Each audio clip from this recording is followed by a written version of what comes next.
going to start this video by showing you a clip from the Trump-Clinton debate back in 2016, and it demonstrates that Donald Trump understands exactly how Federal Reserve interest rates affect the economy. It's going to show, because I think there are a lot of politicians and people in D.C. that have no idea. Like, they don't understand monetary policy. They don't understand any of it. But I remember when this debate happened, this was like one of those moments where the first time Trump came around, I got fooled. And I was like, oh, maybe Trump's for real and he's going to make a change. Because one of the only people I'd ever heard even talk about this kind of stuff with the Fed was Ron Paul. So when Donald Trump was actually the Republican nominee and he's talking about these things, I thought we had a chance. But here's the clip. Listen to what Donald Trump says about the economy in 2016. Now, look, we have the worst revival of an economy since the Great Depression. And believe me, we're in a bubble right now. And the only thing that looks good is the stock market. But if you raise interest rates even a little bit, that's going to come crashing down. We are in a big, fat, ugly bubble. And we better be awfully careful. And we have a Fed that's doing political things. This Janet Yellen of the Fed. The Fed is doing political by keeping the interest rates at this level. And believe me, the day Obama goes off and he leaves and he goes out to the golf course for the rest of his life to play golf, when they raise interest rates, you're going to see some very bad things happen because the Fed is not doing their job. The Fed is being more political than Secretary Clinton. Mr. Trump. So that was candidate Trump accurately calling out the false recovery during the Obama years. That recovery was fueled on with artificially low interest rates and government stimulus. Trump called the stock market a bubble. You know, the month that Obama was elected, the Dow Jones was around 9,000 and the S&P was around 900. When Trump did that debate with Clinton, the Dow Jones was at 18,261 and the S&P was at 2164. Today, the Dow is at 48,458 and the S&P is at 6,827. We have yet to have a real correction in the markets. You know, and that was when Trump took office in 2017. Nothing changed. They did tax cuts. We never got spending cuts. The deficit exploded back up again. Debt went up. Like, we never had any real fix. Just, you know, tax cuts, deficit spending, and things got shaky near the end of his first term in September 2019. And the Fed had to take drastic steps and intervene in the repo markets then because there was a liquidity crunch. But that was all eclipsed by the massive government stimulus from Trump's CARES Act and cutting interest rates back down to zero because of the government's overreaction to COVID. You know, Trump and Biden's policies unleashed a wave of inflation into the consumer price markets, but it was exacerbated because there was already a bunch of pent-up inflation that was settled in assets like the housing market, the stock market, gold. You know, and the fact that inflation is still elevated hasn't stopped Trump at all from pressing Powell to cut interest rates. You know, that's what Trump's been pushing the whole time. He wants lower interest rates. And this isn't new. Like during Trump's first administration, see, Trump put Powell in after Janet Yellen left the Fed. Trump put Powell in there. And when Powell started to normalize rates, which you would think after just listening to what Donald Trump said, you would think that Trump wanted Powell to normalize interest rates and get them back up. But Trump was attacking Powell during his first administration, saying that he wanted Powell to not raise interest rates. Well, this week, Trump got some of what he wanted.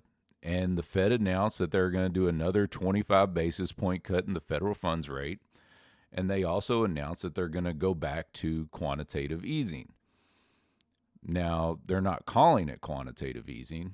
So on Friday, starting December 12th, the Fed restarted their quantitative easing program to purchase short-term treasuries. But again, the Fed is not calling this quantitative easing because of the negative perception of doing QE. Now they're calling it reserve management purchases. So Jerome Powell came out on Wednesday, and in his statements, he said this is not QE. It's a different program to ensure the markets have enough liquidity.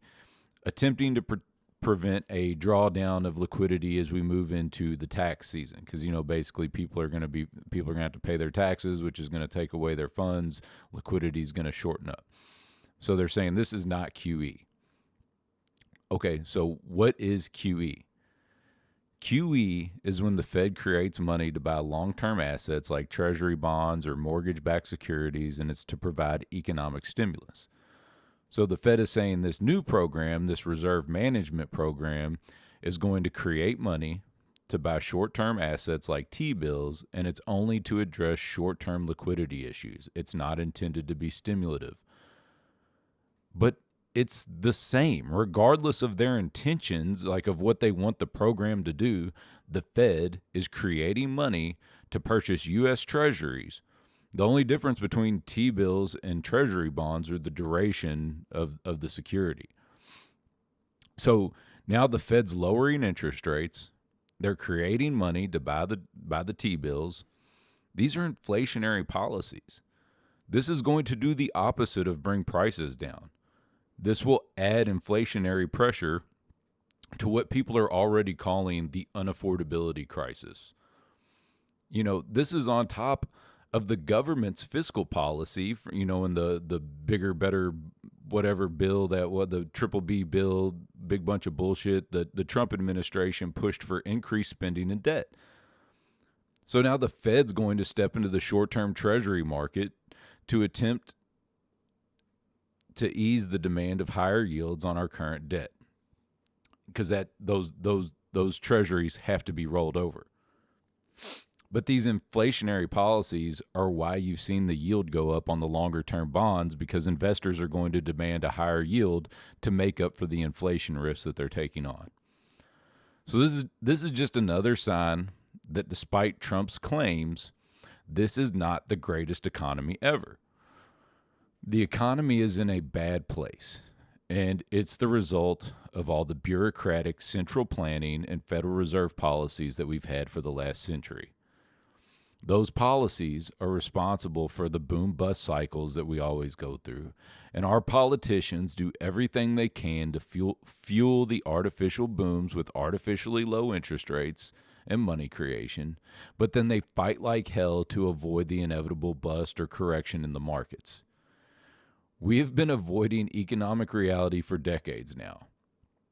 I mean, really, ever since we defaulted in 1971, Nixon had to close the gold window because we defaulted because we didn't have enough gold to pay out.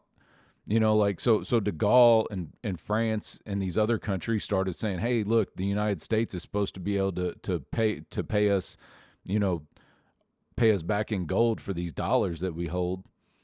And then we couldn't do it. So Nixon just closed the gold window.